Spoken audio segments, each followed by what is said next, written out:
K prvemu uvodnem nagovoru vabim glavnega tajnika stranke, gospoda Roberta Ilca.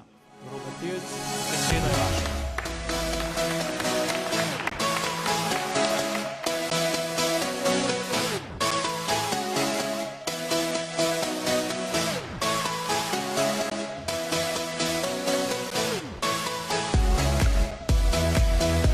Spoštovani predsednik, spoštovano predsedstvo kongresa, draga Vida, spoštovani krščanski demokrati in krščanske demokratke, dragi prijatelji, težko je biti prvi, ampak po svoje pa tudi lahko.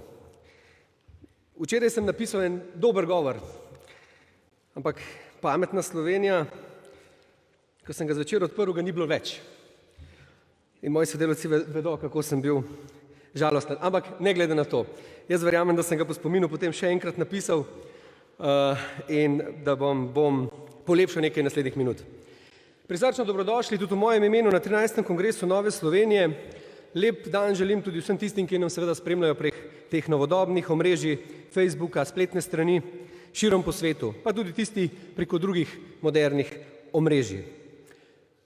Priznajmo si, krščanske demokratke in demokrati, da smo že kar malo pogrešali ta naš kongres, ta naš praznik, na katerem se zberemo vsako leto. Če se spomnite, lansko leto je bil kongres v mesecu aprilu in od takrat je minilo že skoraj leto in pol. Vsi radi pridemo na naš kongres, da se srečamo, rokujemo, objamemo, razveselimo en drugega in srečamo prijatelje iz cele Slovenije. Prijatelje, ki na drugem koncu Slovenije vsak dan, tako kot mi vsi, delamo za našo stranko, delamo za Novo Slovenijo. In naj bo to res današnji praznik. Praznik Nove Slovenije, praznik krščanske demokracije. Dragi prijatelji, kongres je priložnost, da se zahvalimo en drugemu. Da se zahvalim tudi jaz kot glavni tajnik tukaj iz tega mesta vsem vam za vsa tista vidna in predvsem vsa tista nevidna dejanja in nikoli opažena, koliko ur, koliko kilometrov, koliko evrov gre od vsakega od nas in vas za stranko, za dobro, za Slovenijo. Pa veliko stvari je opaženih, veliko stvari je pa tudi neopaženih. In za vse tisto se vam želim danes še posebej iskreno zahvaliti. Vsakemu posebej in vsem skupaj en velik hvala.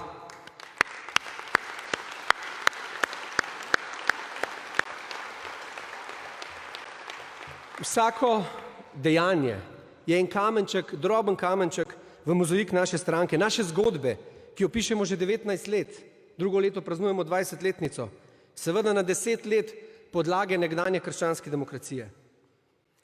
Spoštovane gospe in gospodje, predsednica delovnega predsedstva je rekla, da smo srčni ali kako, nekaj takega.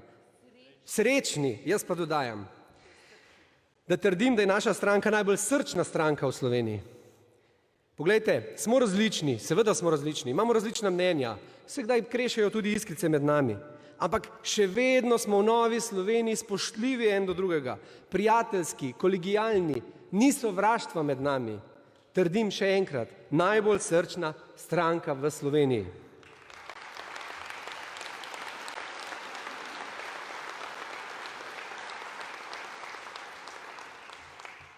Danes sprejemamo nov temeljni program. Na gradivu, ki ste ga dobili, je na veliko napisano in tudi tukaj pred menoj sredina. A sem jaz v sredini vaše slike, ki jo gledate za menoj? Najbrž sem. Če gre malo bolj levo ali pa če gre malo bolj desno, ta slika ne bo taka, kot jo pričakujete, kot bi jo radi imeli. Kajti ljudje smo vajeni, da so dobre stvari pravilno in v sredini. In pomembne stvari, kot sem rekel, so v sredini, saj sami dostikrat rečemo, se spomnite, ko fotografiramo, ko rečemo, pojdi na sredino, postavi se na sredo. In veste, ta sredina je tudi mene navdihovala, da sem šel pogledat v slovar. Kaj pa slovenski slovar pravi o besedi sredina? Skupina, ki zagovarja zmerna, kompromisna stališča, nazore. Sredina je skušala umiliti zahteve skrajnežev. Skupina v parlamentu med levico in desnico. Držati se zlate sredine, biti zmeren, v ničemer ne pretiravati. Vam je to kaj znano? Vam je to kaj blizu? Ja, seveda vam je, Ker to, gospe in gospodje, smo krščanski demokrati že od samega začetka. To je naš način delovanja. To enostavno smo, že od nekdaj. Nič posebno novega, samo danes na glas povedano in tudi formalno zapisano v predlog temeljnega programa, da smo krščansko-demokratska sredina. Na kongresu v Brežicah pred 3 leti sem povedal naslednje. Mi, krščanski demokrati, odločno zavračamo in hočemo Slovenijo dialoga, Slovenijo sodelovanja in Slovenijo vključevanja. Živimo na izjemnem koščku sveta in ne smemo in ne moremo dopustiti, da bi pred nas prevladal negativizem. Naša dežela je prelepa in naša dolžnost, dragi krščanski demokrati, je, da gradimo normalno Slovenijo, kjer bo prostor za vse in kjer se bomo lahko, čeprav različni, normalno pogovarjali in gradili skupno Slovenijo. To vlogo imamo še danes. In ponosni bodimo na to, da smo morda v nekih trenutkih edina povezovalna točka slovenskega političnega prostora. Edina povezovalna točka med levo in desno, med takšnimi in drugačnimi.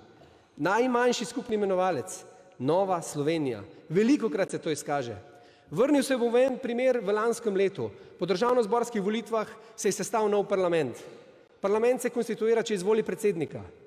V tistem tednu ni nikoli izgledalo, da bo slovenski parlament dobil predsednika, kajti noben predlog, nobene stranke ni imel večino, da bi izvolil predsednika državnega zbora.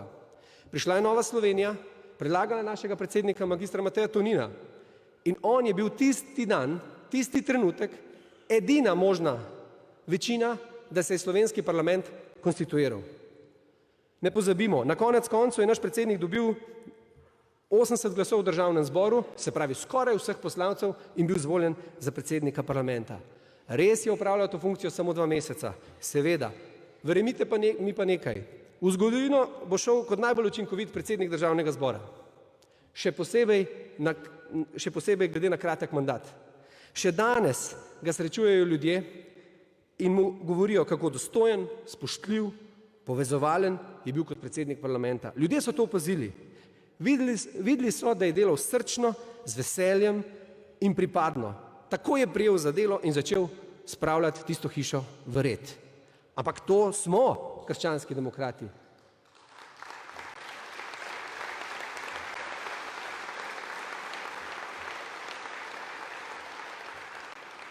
To je najboljši primer, ki pove, da krščanski demokrati znamo in zmoremo. In to vedo številni. Gospe in gospodje, en znan slovenski gospodarstvenik mi večkrat reče, veš, vi imate odličen gospodarski program, ampak ga imate v izložbi. Dajte ga ven iz izložbe. Kaj hoče povedati? Na nek način ima prav. Hoče povedati, pojdite v vlado. In jaz se z njim strinjam. Jaz bom iz tega mesta rekel, dovolj je opozicije. Nova Slovenija gre v naslednjo vlado, naslednjo slovensko vlado in bo prevzela del svoje odgovornosti.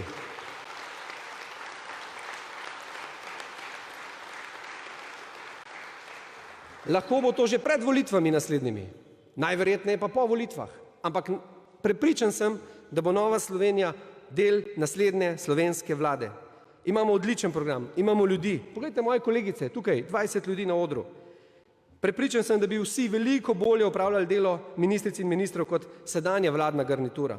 Poglejte naš strateški svet, še ena vladna ekipa. Poglejte našo župansko ekipo. Je kdo kaj manj sposoben? Naslednja vladna ekipa.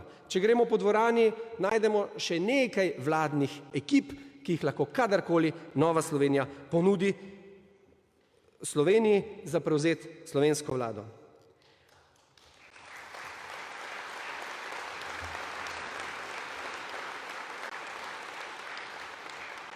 Ja, sestavljali bomo vlado in delali bomo za vse ljudi, tako kot je naslov našega temeljnega programa. Ja, za vse ljudi.